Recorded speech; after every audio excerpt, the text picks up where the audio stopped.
لڑائی کی ابتدا اس طرح ہوئی کہ سب سے پہلے ابو عامر راہب جو مدینے کا باشندہ تھا، قبیلہ اوس سے تعلق رکھتا تھا اور اپنی قوم میں بڑا بزرگ سمجھا جاتا تھا، مدینے میں مسلمانوں کے آنے سے آتش حسد میں جل بھن گیا اور مکے میں جا کر رہنے لگا۔ وہ کفار کے ساتھ آیا تھا اور اس کا خیال تھا کہ میں میدان جنگ میں قبیلہ اوس کے لوگوں کو اپنی طرف بلاؤں گا۔ لشکر کفار سے نکل کر میدان میں آیا اور بنو اوس کو آواز دی، مگر انصار نے اس کو دھتکار دیا اور وہ شرمندہ ہو کر رہ گیا۔ اس کے بعد طرفین سے حملہ آوری ہوئی۔ حمزہ رضی اللہ عنہ، علی رضی اللہ عنہ اور ابو دجانہ رضی اللہ عنہ نے وہ شجاعت اور بہادری ظاہر کی کہ کفار کے حوصلے پست ہو گئے۔ ابو دجانہ رضی اللہ عنہ کفار کو قتل کرتے اور کفار کی صفوں کو چیرتے ہوئے اس مقام تک پہنچ گئے کہ ہند بنت عقبہ زوجہ ابو سفیان اس کی زد پر آ گئی اور اس نے اپنے آپ کو قتل ہوتے ہوئے دیکھ کر چیخ ماری۔ ابو دجانہ نے یہ دیکھ کر کہ عورت ہے فوراً اپنا ہاتھ روک لیا کہ نبی اکرم صلی اللہ علیہ وآلہ وسلم کی تلوار عورت کے خون سے آلودہ نہ ہو۔ اس طرح ہند بنت عتبہ کی جان بچی۔ حمزہ رضی اللہ عنہ نے حملہ کر کے مشرکوں کے علمبردار طلحہ کو قتل کیا اور پھر تلوار چلاتے ہوئے مشرکین کی صفوں کو چیرتے ہوئے آگے بڑھے۔ حبشی غلام وحشی نے آپ رضی اللہ عنہ کو بڑھتے ہوئے دیکھا اور ایک پتھر کی آڑ میں چھپ کر بیٹھ گیا۔ جب آپ کفار کو مارتے ہوئے اور ہٹاتے ہوئے آگے بڑھ گئے تو اس نے موقع پا کر اپنا حرب پھینکا اور وہ نیزہ ایک پہلو سے دوسرے پہلو کے پار نکل گیا۔ حمزہ رضی اللہ عنہ شہید ہو گئے اور وحشی نے جا کر ہند بنت عتبہ کو حمزہ رضی اللہ عنہ کے شہید کر دینے کی خبر سنائی۔ حنظلہ رضی اللہ عنہ نے حملہ کر کے کفار کو اپنے سامنے سے ہٹا دیا اور ابو سفیان تک پہنچ گئے۔ حنظلہ رضی اللہ عنہ دوڑ کر ابو سفیان پر وار ہی کرنا چاہتے تھے کہ شداد بن اسودشی نے پیچھے سے آ کر ان پر وار کیا اور وہ شہید ہو گئے۔ قریش کے 12 علمبردار یکے بعد دیگر مسلمانوں کے ہاتھ سے قتل ہوئے۔ ان میں سے جب بھی کوئی قتل ہوتا اور علم گرتا تو دوسرا آ کر اٹھا لیتا۔ اسی طرح جب آخری علمبردار ثواب قتل ہوا تو پھر کسی کو علم کے اٹھانے کا حوصلہ نہ ہوا اور وہ جھنڈا اسی طرح زمین پر پڑا رہا۔ مسلمانوں کے صف شکن حملوں اور جوان مردانہ شمشیر زنی کے مقابلے میں کفار کے 3000 بہادروں کے پاؤں اکھڑ گئے۔ دوپہر کے قریب کفار پسبا ہونا شروع ہوئے۔ اول تو وہ الٹے پاؤں لڑتے ہوئے پیچھے ہٹتے رہے، پھر پشت پھیر کر فرار ہونے لگے، یہاں تک کہ وہ اپنی حد سے بھی نکل گئے اور مسلمانوں نے قریش کی عورتوں کو جو پیچھے دف بجا بجا کر اشعار گا رہی اور اپنے مردوں کو لڑنے کی ترغیب دلا رہی تھی، دیکھا کہ وہ اپنا تمام ساز و سامان چھوڑ کر بھاگ رہی اور بھگوڑوں کے ساتھ شامل ہو رہی ہیں۔ ہند بنت عتبہ بھی جو عورتوں کی جرنیل تھی بدحواسی کے ساتھ بھاگی اور اپنا تمام سامان میدان میں چھوڑ گئی۔ غرض مشرکوں کی شکست اور مسلمانوں کی فتح میں اب کوئی شک و شبہ باقی نہ رہا۔ کفار جب مسلمانوں کے مقابلے سے بھاگے تو دوپہر کا وقت تھا۔ کفار کو بھاگتے ہوئے اور ان کے جھنڈے کو دیر تک زمین پر پڑے ہوئے دیکھا کہ تیر اندازوں کو جو گھاٹی کی حفاظت کے لیے تعینات کیے گئے تھے، اس بات کا شک و شبہ پیدا ہوا کہ ہم بھی کفار کے تعاقب میں شریک ہو جائیں۔ ان کے سردار عبداللہ بن جبیر نے ان کو ہر چند روکا کہ جب تک نبی اکرم صلی اللہ علیہ وآلہ وسلم کا حکم نہ ہو ہم کو اپنی جگہ سے نہیں ہلنا چاہیے، مگر فتح کی خوشی اور کفار کے تعاقب کے شوق نے ان کو کچھ نہ سننے دیا اور انہوں نے اپنی جگہ کو چھوڑ دیا۔ خالد بن ولید جو لشکر کفار کے دائیں ہاتھ کے افسر تھے اس گھاٹی کی اہمیت کو خوب تاڑ گئے تھے۔ انہوں نے اپنے 100 سواروں کا دستہ لے کر اور 1 میل کا چکر کاٹ کر اس گھاٹی سے نکل کر یک لخت مسلمانوں پر حملہ کیا۔ عبداللہ بن جبیر اور چند ہمراہی اپنی جگہ موجود تھے لیکن وہ اس دستے کو روک نہ سکے کیونکہ ان کے ماتحت تقریباً تمام تیر انداز پہلے ہی اس مقام سے جا چکے تھے۔ عبداللہ بن جبیر اسی جگہ شہید ہو گئے۔ اس اچانک حملے نے جو بالکل غیر متوقع طور پر ہوا اور تیر اندازوں کی جگہ چھوڑنے کی وجہ سے ہوا، مسلمانوں میں کچھ پریشانی سی پیدا کر دی۔ مسلمانوں کی اس حالت کو دیکھ کر اکرمہ بن ابو جہل نے دوسری طرف سے اپنے سواروں کا دھابا بولا۔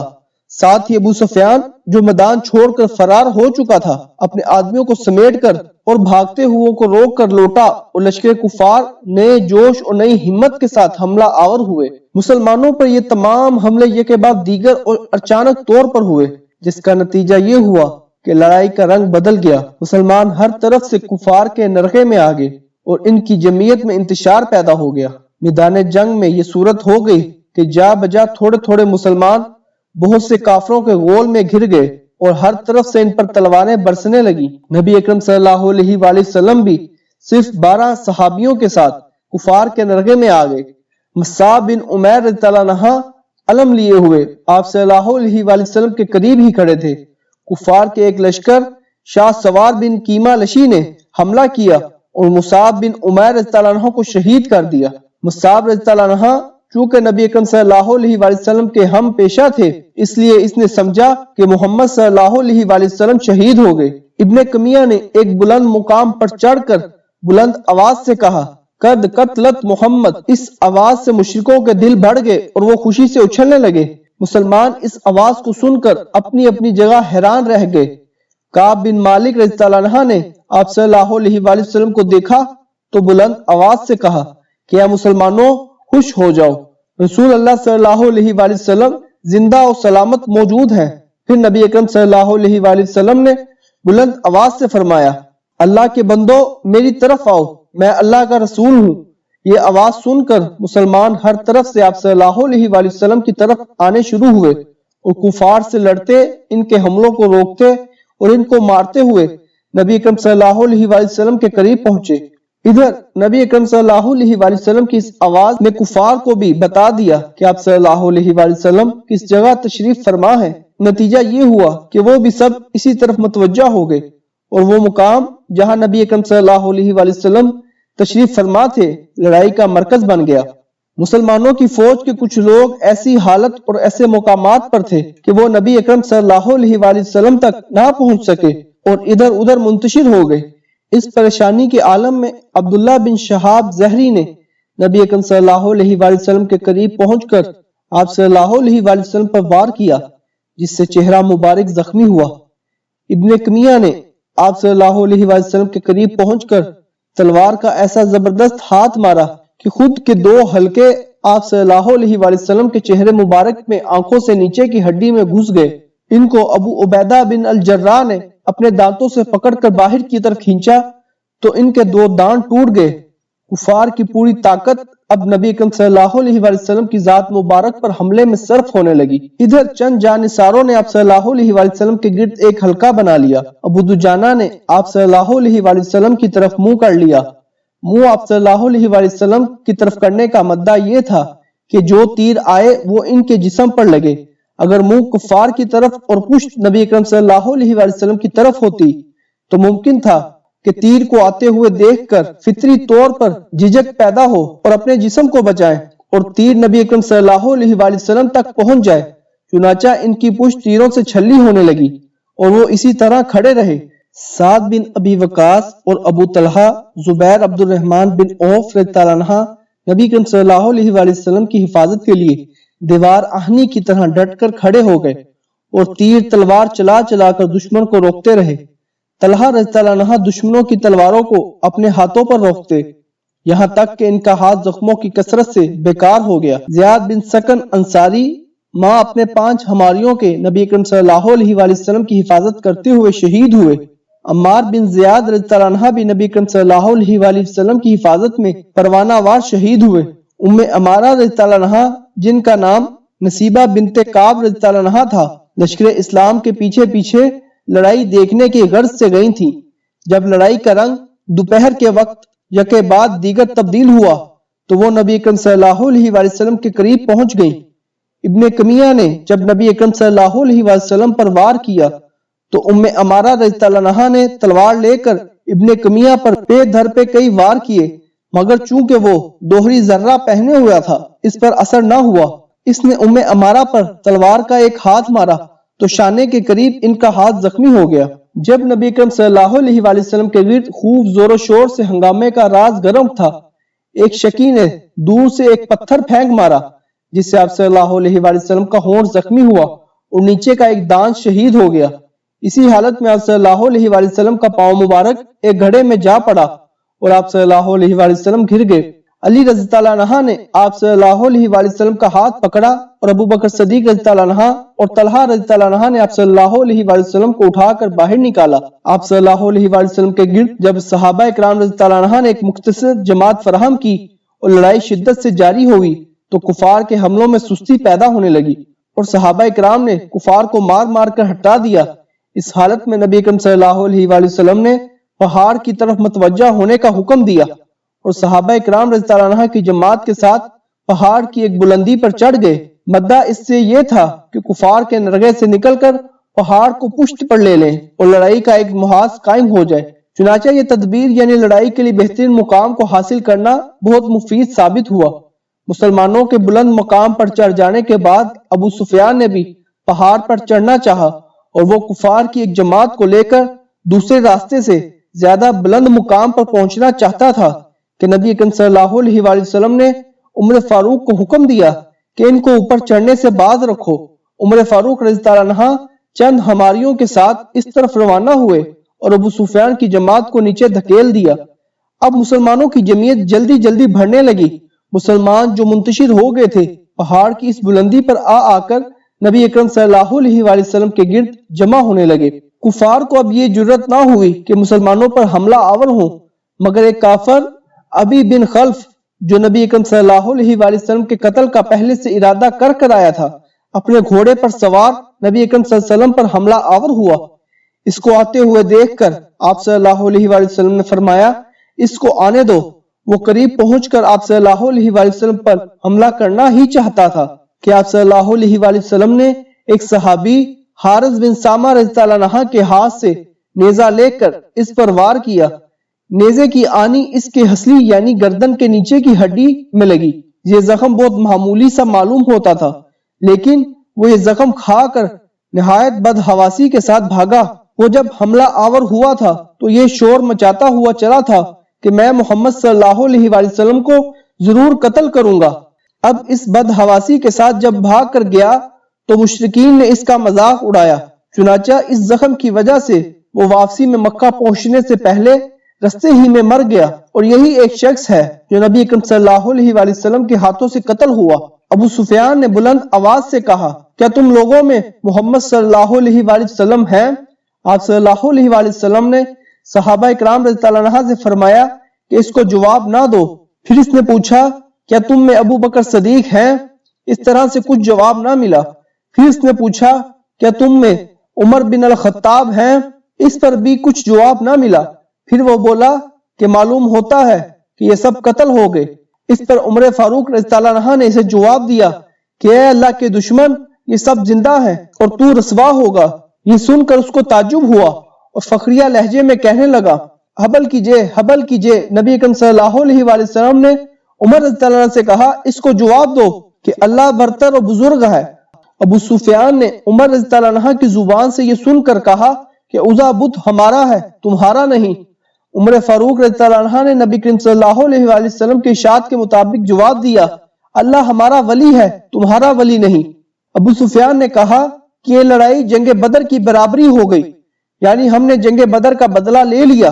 عمر رضی اللہ عنہ نے نبی کریم صلی اللہ علیہ وآلہ وسلم کے ارشاد کے مطابق جواب دیا نہیں، برابری نہیں ہوئی، کیونکہ ہمارے مقتلین جنت میں ہیں اور تمہارے جہنم میں۔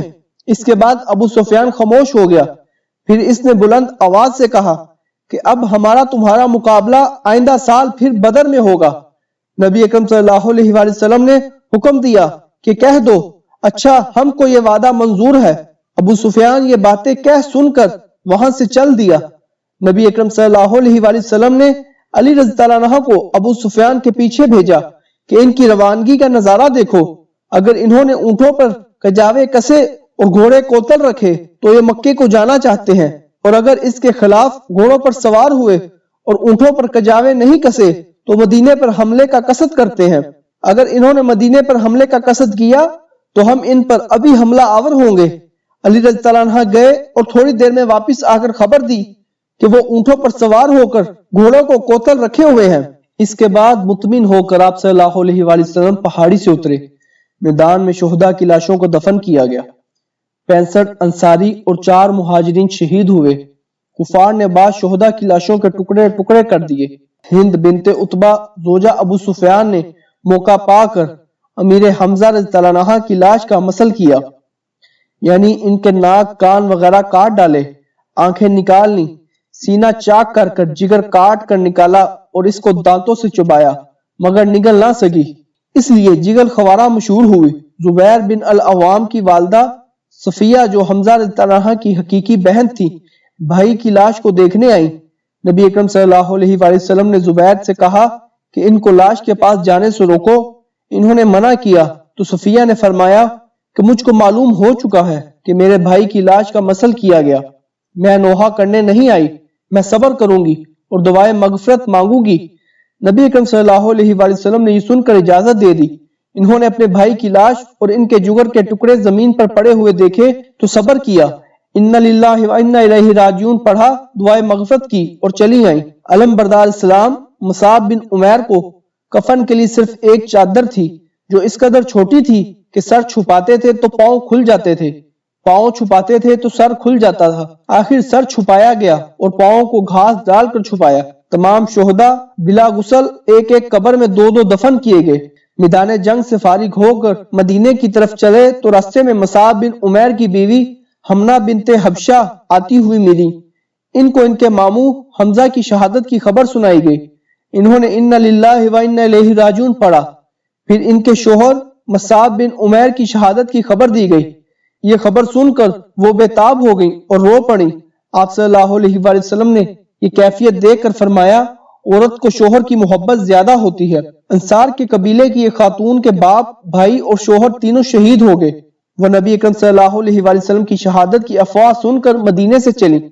رستے میں کسی نے کہا تمہارا باپ شہید ہو گیا۔ انہوں نے فرمایا یہ بتاؤ کہ نبی اکرم صلی اللہ علیہ وآلہ وسلم تو خیریت سے ہیں۔ پھر ان سے کہا گیا کہ تمہارا بھائی بھی شہید ہو گیا۔ انہوں نے یہ سن کر بھی کہا مجھ کو بتاؤ کہ نبی اکرم صلی اللہ علیہ وآلہ وسلم تو خیریت سے ہیں۔ پھر ان سے کہا گیا تمہارا شوہر بھی شہید ہو گیا۔ انہوں نے یہ سن کر بھی یہی فرمایا کہ مجھ کو نبی اکرم صلی اللہ علیہ وآلہ وسلم کا حال سناؤ۔ اتنے میں نبی اکرم صلی اللہ علیہ وآلہ وسلم قریب پہنچ گئے۔ ان کو بتایا گیا کہ نبی اکرم صلی اللہ علیہ وآلہ وسلم تو وہ تشریف لا رہے ہیں۔ آپ صلی اللہ علیہ وآلہ وسلم کا چہرہ مبارک دیکھ کر اس خاتون نے فرمایا جب آپ صلی اللہ علیہ وآلہ وسلم سلامت ہیں تو پھر کسی قسم کا کوئی غم نہیں۔ اس لڑائی میں جو مدینے سے صرف 3 یا 4 میل کے فاصلے پر ہوئی تھی، عہد نامے کے مطابق یہودان مدینہ کو مسلمانوں کے ساتھ مل کر لڑنا اور کفار کا مقابلہ کرنا چاہیے تھا۔ عبداللہ بن ابی کے واپس آنے اور جمعیت کے کم ہو جانے کے بعد صحابہ نے نبی اکرم صلی اللہ علیہ وآلہ وسلم سے یہ عرض بھی کیا کہ یہودیوں سے مدد طلب کرنی چاہیے، مگر آپ صلی اللہ علیہ وآلہ وسلم نے یہودیوں سے مدد مانگنا مناسب نہیں سمجھی۔ چنانچہ یہودی مزے سے اپنے گھروں میں بیٹھے اور اس لڑائی کے نتیجے کا انتظار دیکھتے رہے۔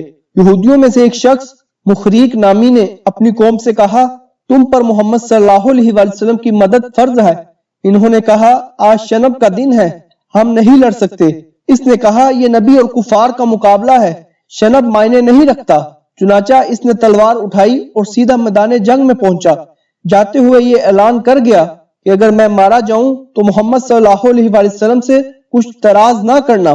نبی اکرم صلی اللہ علیہ وآلہ وسلم کو جب یہ حال معلوم ہوا تو آپ صلی اللہ علیہ وآلہ وسلم نے فرمایا کہ وہ بہترین یہود تھا۔ ایک شخص حارث بن سوید نامی منافق مسلمانوں کے ہمراہ میدان جنگ تک گیا۔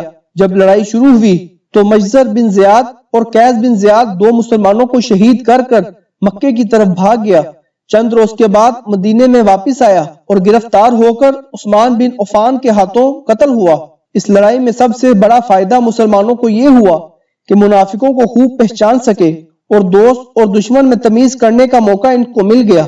مدینے پہنچ کر اگلے ہی دن شوال سن 3 بروز شنب نبی اکرم صلی اللہ علیہ وآلہ وسلم نے حکم دیا جو لوگ کل لڑائی میں شریک تھے صرف وہی کفار سے مقابلے کرنے کے لیے نکلے۔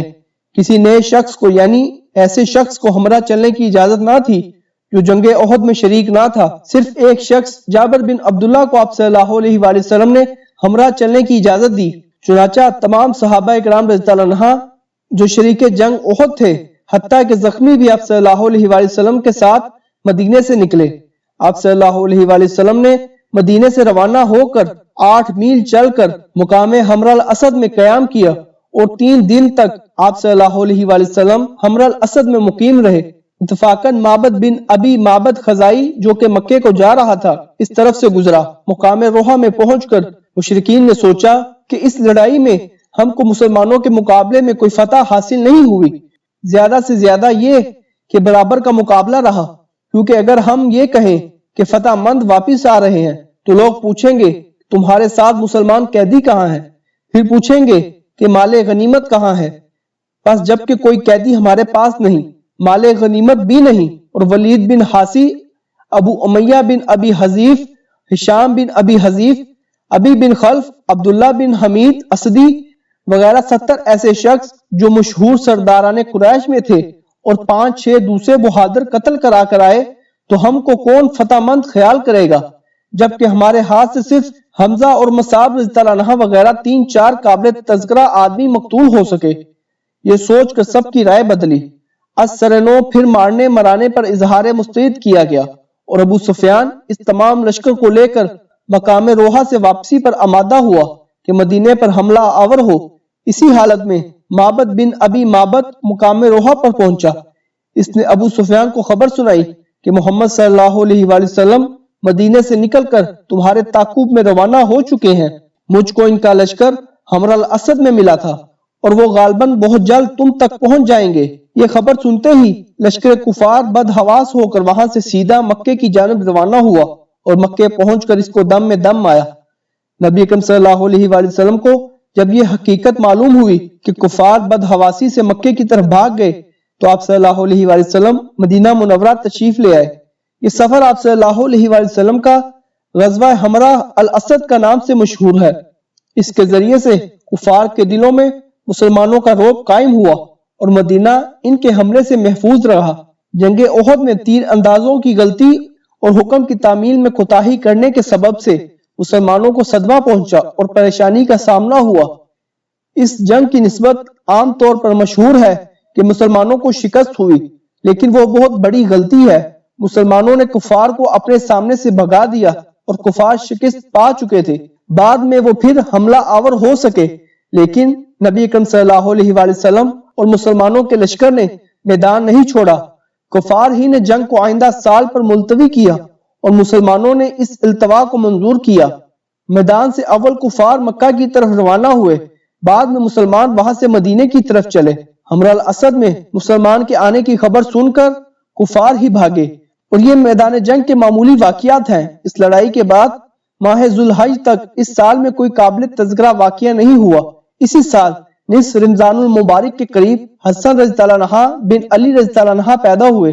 جنگ احد میں مسلمانوں کو چشم زخم پہنچنے سے مدینہ کے منافق اور یہودی بہت خوش ہوئے اور ان کی جرتیں بڑھ گئیں، مگر نبی اکرم صلی اللہ علیہ وآلہ وسلم درگزر سے ہی کام لیتے رہے۔